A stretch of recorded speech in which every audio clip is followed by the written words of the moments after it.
Hello guys, എല്ലാവർക്കും ചാനലിലേക്ക് സ്വാഗതം. ഇന്നത്തെ വീഡിയോയിൽ നമ്മൾ നിങ്ങൾക്ക് ട്രാൻസിഷൻ ആയിട്ടും എഫക്റ്റ് ആയിട്ടും യൂസ് ചെയ്യാൻ പറ്റുന്ന ഒരു അടിപൊളി ഓസിലേറ്റ് ഷേക്കാണ് ക്രിയേറ്റ് ചെയ്യാനായിട്ട് പോകുന്നത്. ഞാൻ യൂസ് ചെയ്ത് വരുന്ന ഒരു ട്രാൻസിഷനാണിത്. ഞാൻ മാത്രമല്ല, ഒട്ടുമിക്ക എല്ലാ എഡിറ്റേഴ്സും യൂസ് ചെയ്ത് വരുന്ന ഒരു അടിപൊളി ഷേക്കാണിത്. സോ എല്ലാവരും ട്രൈ ചെയ്ത് നോക്കുക, മാക്സിമം യൂട്ടിലൈസ് ചെയ്യുക. സോ വീഡിയോ സ്കിപ്പ് ചെയ്യാണ്ട് ഫുള്ളായിട്ട് കാണാൻ വേണ്ടി ശ്രമിക്കുക. എന്തായാലും നമുക്ക് വീഡിയോയിലേക്ക് കടക്കാം. ഞാനിവിടെ 2 ലെയേഴ്സ് ആഡ് ചെയ്ത് വെച്ചിട്ടുണ്ട്. ഞാൻ രണ്ടും അറേഞ്ച് ചെയ്ത് വെച്ചിട്ടുണ്ട്. ട്രാൻസിഷൻ വരേണ്ട ഭാഗത്തായിട്ട് ഞാനൊരു മാർക്ക് കൂടെ ആഡ് ചെയ്തിട്ടുണ്ട്. ഇനി നമുക്ക് സ്റ്റാർട്ട് ചെയ്യാം. നമ്മൾ 3 എഫക്ട്സ് വെച്ചിട്ടാണ് നമ്മൾ ഈ ഒരു ഷേക്ക് ക്രിയേറ്റ് ചെയ്യുന്നത്. സോ നമ്മൾ ആദ്യം ഫസ്റ്റ് ലെയർ സെലക്ട് ചെയ്യുക, അതിനുശേഷം എഫക്റ്റ് സെലക്ട് ചെയ്യുക. നമ്മൾ ആദ്യം ടൈൽസ് എഫക്റ്റ് ഇതിലോട്ട് ആഡ് ചെയ്യുക. ടൈൽസ് എഫക്റ്റ് ആഡ് ചെയ്തതിന് ശേഷം നിങ്ങൾ മിറർ ഓപ്ഷൻ എനേബിൾ ചെയ്ത് കൊടുക്കുക. ഓക്കെ, ഇനി നമ്മൾ ചെയ്യേണ്ടത് ആഡ് എഫക്റ്റ് സെലക്ട് ചെയ്യുക. ഓസിലേറ്റ് ഷേക്കാണ് നമ്മളിവിടെ ആഡ് ചെയ്യേണ്ടത്. സോ അതിനായിട്ട് മൂവ് ആൻഡ് ട്രാൻസ്ഫോം എടുക്കുക.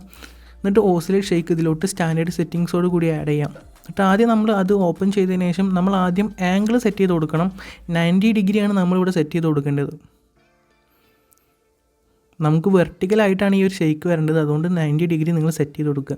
എന്നിട്ട് നമ്മൾ ഫ്രീക്വൻസിയിലും അതേപോലെ തന്നെ മാഗ്നിറ്റ്യൂഡിലും നമ്മൾ കീ ഫ്രെയിംസ് ആഡ് ചെയ്യേണ്ടതായിട്ടുണ്ട്. അതുകൊണ്ട് നമുക്ക് ആദ്യം മാഗ്നിറ്റ്യൂഡിൽ സ്റ്റാർട്ട് ചെയ്യാം. സ്റ്റാർട്ടിങ്ങിൽ ഒരു കീ ഫ്രെയിം ആഡ് ചെയ്യാം, എൻഡിങ്ങിൽ ഒരു കീ ഫ്രെയിം ആഡ് ചെയ്യാം. നമുക്ക് ഇവിടെയാണ് ട്രാൻസിഷൻ വരേണ്ടത്. അതുകൊണ്ട് തന്നെ സ്റ്റാർട്ടിങ്ങിലെ കീ നിങ്ങൾ 0 ആക്കി കൊടുക്കുക. അതിനുശേഷം എൻഡിങ്ങിലെ കീ നിങ്ങൾക്ക് എത്ര ഡിസ്റ്റൻസിലാണ് ഈ ഒരു ഷേക്ക് വരേണ്ടത്, അതായത് മുകളിലേക്ക് എത്ര ഡിസ്റ്റൻസിൽ മുകളിലോട്ട് പോകണം എന്നുള്ളതാണ് നമ്മൾ മാഗ്നിറ്റ്യൂഡിൽ സെറ്റ് ചെയ്യാനായിട്ട് പോകുന്നത്.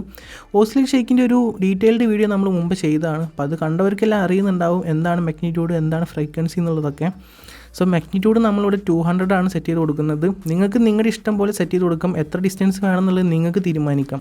ഞാനിവിടെ 200 ആണ് കൊടുക്കുന്നത്. ഓക്കെ, ഇനി നമ്മൾ ഇതിലോട്ടൊരു ഗ്രാഫ് ആഡ് ചെയ്യണം. സോ ഏത് ഗ്രാഫ് വേണമെങ്കിലും നിങ്ങൾക്ക് ആഡ് ചെയ്യാം, അതൊക്കെ നിങ്ങളുടെ ചോയ്സാണ്. ഞാനിപ്പോൾ ഇവിടെ ആഡ് ചെയ്യാനായിട്ട് പോകുന്നത് ഈ ഒരു ഗ്രാഫാണ്. ഈ ഒരു ഗ്രാഫ് നമുക്ക് ആഡ് ചെയ്യാം. 2 ഓപ്ഷനാണുള്ളത്, ഈ ഒരു ഗ്രാഫും അതേപോലെ തന്നെ ഈ ഒരു ഗ്രാഫുമാണുള്ളത്. സോ നിങ്ങൾക്ക് ഇഷ്ടം പോലെ നിങ്ങൾക്കിത് സെറ്റ് ചെയ്ത് കൊടുക്കാനായിട്ട് പറ്റും. ഞാനിപ്പോൾ ഈ ഒരു ഗ്രാഫാണ് സെറ്റ് ചെയ്ത് കൊടുക്കുന്നത്. ഇനി എന്തെങ്കിലും മാറ്റങ്ങൾ വരുത്തണം എന്നുണ്ടെങ്കിൽ നമുക്ക് അവസാനം ഫിനിഷിംഗ് വർക്കിൽ ചെയ്യാം. ഓക്കെ, സോ നമ്മൾ മാഗ്നിറ്റ്യൂഡിലെല്ലാം കംപ്ലീറ്റ് ചെയ്ത് കൊടുത്തു. ഇനി നമ്മൾ ഫ്രീക്വൻസിയിലാണ് വരേണ്ടത്. ഫ്രീക്വൻസി നമ്മൾ സ്റ്റാർട്ട് ചെയ്യാം.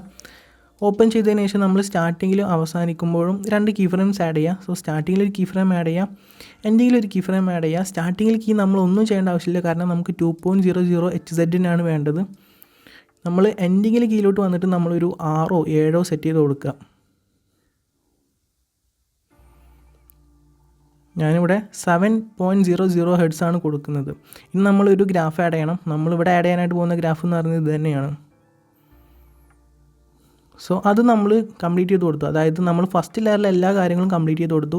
ഇനി നമ്മൾ മൂന്നാമത്തെ എഫക്റ്റ് ആയിട്ടുള്ള മോഷൻ ബ്ലർ കൂടി ആഡ് ചെയ്യണം. സോ നമ്മൾ ആഡ് എഫക്റ്റ് സെലക്ട് ചെയ്യുക, മോഷൻ ബ്ലർ ഇതിലോട്ട് ആഡ് ചെയ്യാം. ഓക്കെ, നമ്മൾ വേറെ ഒന്നും ചെയ്യേണ്ട ആവശ്യമില്ല. സോ ഫസ്റ്റ് ലെയറിൽ ആ ഒരു ഷേക്ക് കംപ്ലീറ്റ് ചെയ്ത് കൊടുത്തിട്ടുണ്ട്. ഇനി നമ്മൾ സെക്കൻഡ് ലെയറിലോട്ട് വരാം. അതിനുശേഷം ഇതേപോലെ തന്നെ നമ്മൾ 3 എഫക്ട്സ് ആഡ് ചെയ്യാം. എഫക്റ്റിൽ പോകാൻ നമ്മൾ ആദ്യം mirror option tiles effect add ചെയ്യുക. അതിനുശേഷം മിറർ ഓപ്ഷൻ എനേബിൾ ചെയ്ത് കൊടുക്കുക. അതിനുശേഷം നമ്മൾ ആഡ് എഫക്റ്റ് സെലക്ട് ചെയ്യുക, ഓസിലേറ്റ് ഷേക്ക് ഇതിലോട്ട് ആഡ് ചെയ്യുക. ആദ്യം നമ്മൾ ആംഗിൾ സെറ്റ് ചെയ്ത് കൊടുക്കുക. ഓക്കെ, ഇനി നമ്മൾ ഫ്രീക്വൻസിയിലും അതേപോലെ തന്നെ മാഗ്നിറ്റ്യൂഡിലും കീ ഫ്രെയിംസ് ആഡ് ചെയ്യണം. ഫ്രീക്വൻസി സെലക്ട് ചെയ്യുക, 2 കീ ഫ്രെയിംസ് ആഡ് ചെയ്യുക. അവസാനത്തെ കീ നമ്മളൊന്നും ചെയ്യേണ്ട, 2.00 തന്നെയാണ് നമുക്ക് വേണ്ടത്. സ്റ്റാർട്ടിങ്ങിലോട്ട് വന്നതിന് ശേഷം നമ്മളൊരു 6 7 സെറ്റ് ചെയ്ത് കൊടുക്കുക. ഞാനിവിടെ ഒരു 7 ആണ് സെറ്റ് ചെയ്ത് കൊടുക്കുന്നത്. Okay, fine. അതിനുശേഷം നമ്മൾ മാഗ്നിറ്റ്യൂഡിലും ഫ്രീക്വൻസിയിലും നമ്മൾ ഗ്രാഫ് ആഡ് ചെയ്യാൻ മറന്നു. സോ ഗ്രാഫ് നമ്മൾ ഏതൊരു ഗ്രാഫ് ആഡ് ചെയ്യാം. ഈ ഒരു ഗ്രാഫാണ് ഞാനിവിടെ ആഡ് ചെയ്യുന്നത്. ഇത് നമ്മൾ മാഗ്നിറ്റ്യൂഡ് സെലക്ട് ചെയ്യുക, ഇതേപോലെ തന്നെ 2 കീ ഫ്രെയിംസ് ആഡ് ചെയ്യാം. അവസാനത്തെ കീ 0 ആക്കി കൊടുക്കുക. സ്റ്റാർട്ടിങ്ങിലെ കീ 200 സെറ്റ് ചെയ്ത് കൊടുക്കുക. 200. ഓക്കെ, അതിനുശേഷം നമുക്ക് വേണ്ട ഒരു ഗ്രാഫ് ആഡ് ചെയ്യാം. ഞാനിപ്പോൾ ഈ ഒരു സെക്കൻഡ് ലെയറിൽ ആഡ് ചെയ്യാനായിട്ട് പോകുന്ന ഗ്രാഫ് എന്ന് പറയുന്നത് ഇതാണ്. നിങ്ങൾക്ക് ഏത് ഗ്രാഫ് വേണമെങ്കിലും ആഡ് ചെയ്യാം. നിങ്ങൾക്ക് ഈ ഒരു ഗ്രാഫ് ആഡ് ചെയ്യാം, അതേപോലെ തന്നെ ഈ ഒരു ഗ്രാഫും ആഡ് ചെയ്യാം. നിങ്ങളുടെ ചോയ്സാണ്. ആ ഒരു ഷേക്ക് എത്ര ഡിസ്റ്റൻസിൽ പോകണം എന്നുള്ളത് നിങ്ങളുടെ ചോയ്സാണ് കേട്ടോ. അതുകൊണ്ട് തന്നെ അത് നിങ്ങൾക്ക് സെറ്റ് ചെയ്ത് കൊടുക്കാം. ഞാനിപ്പോൾ ഈ ഒരു ഗ്രാഫാണ് ആഡ് ചെയ്യുന്നത്. Okay, fine. ഇനി നമ്മൾ ബാക്ക് വരിക. അതിനുശേഷം നമ്മൾ മോഷൻ ബ്ലർ കൂടി ആഡ് ചെയ്ത് കൊടുക്കുക. ബ്ലറിൽ പോയാൽ നമുക്ക് മോഷൻ ബ്ലർ കാണാം. അത് ഇതിലോട്ട് സ്റ്റാൻഡേർഡ് സെറ്റിങ്സോട് കൂടി ആഡ് ചെയ്ത് കൊടുത്താൽ മാത്രം മതി. സോ ഞാൻ ജസ്റ്റ് ഒന്ന് പ്ലേ ചെയ്ത് കാണിച്ചു തരാം. കണ്ടോ, ഇതാണ് നമ്മുടെ ഈ ഒരു ഷേക്ക് എന്ന് പറയുന്നത്. ഇനി നിങ്ങൾക്ക് എന്തെങ്കിലും മാറ്റങ്ങൾ വരുത്തണം എന്നുണ്ടെങ്കിൽ മാറ്റം വരുത്താം. ഇപ്പോൾ നിങ്ങൾക്ക് ശ്രദ്ധിച്ചാൽ മനസ്സിലാവും ഈ ഒരു ഷെയ്ക്ക് ഇവിടെ തന്നെ സ്റ്റാർട്ട് ചെയ്യുന്നുണ്ട്, അതായത് സെൻറ്ററിൽ നിന്ന് തന്നെ സ്റ്റാർട്ട് ചെയ്യുന്നുണ്ട്. പക്ഷേ ഈ രണ്ടാമത്തെ ലെയറിൽ ഷെയ്ക്ക് സെൻറ്റർ എത്തുമ്പോഴത്തേനും അത് ഫിനിഷ് ആവുന്നുണ്ട്. അതെന്താണെന്ന് വെച്ചാൽ നമ്മൾ മാഗ്നിറ്റ്യൂഡിൽ ആ ഒരു ഗ്രാഫ് കൊടുത്ത ആ ഒരു കാര്യം കൊണ്ടാണ് ഇതിങ്ങനെ ആവുന്നത്. രണ്ടും ഈക്വലായിട്ട് വരുന്നുണ്ടെങ്കിൽ ഇവിടെ നമ്മൾ ഏത് ഗ്രാഫാണ് ആഡ് ചെയ്ത് കൊടുത്തത് അതിൻ്റെ ഓപ്പോസിറ്റാണ് നമ്മളിവിടെ ആഡ് ചെയ്ത് കൊടുക്കേണ്ടത്. നിങ്ങളുടെ ചോയ്സാണ് കേട്ടോ. സോ ഞാനിവിടെ ചെയ്യാനായിട്ട് പോകുന്നത് നമ്മുടെ ഫസ്റ്റ് ലെയർ സെലക്ട് ചെയ്യുകയാണ്. അതിനുശേഷം ഓസിലേറ്റ്സിൽ പോയിട്ട് മാഗ്നിറ്റ്യൂഡ് എത്തിയതിനു ശേഷം നമ്മൾ ഈ ഒരു ഗ്രാഫ് ഇതാക്കി സെറ്റ് ചെയ്ത് കൊടുക്കുകയാണ്. നിങ്ങളുടെ ചോയ്സ്. ഞാൻ ആദ്യം പറഞ്ഞത് നിങ്ങൾക്ക് മനസ്സിലായിട്ടുണ്ടാവുമല്ലോ, നിങ്ങളുടെ ചോയ്സ് ആണെന്നുള്ളത്. സോ ഈ ഒരു ഗ്രാഫ് നമ്മളിവിടെ ആഡ് ചെയ്ത് കൊടുത്തിട്ടുണ്ട്. അപ്പോൾ ഇതാണ് ഈ ഒരു ഓസിലേറ്റ് ഷേക്ക് എന്ന് പറയുന്നത്.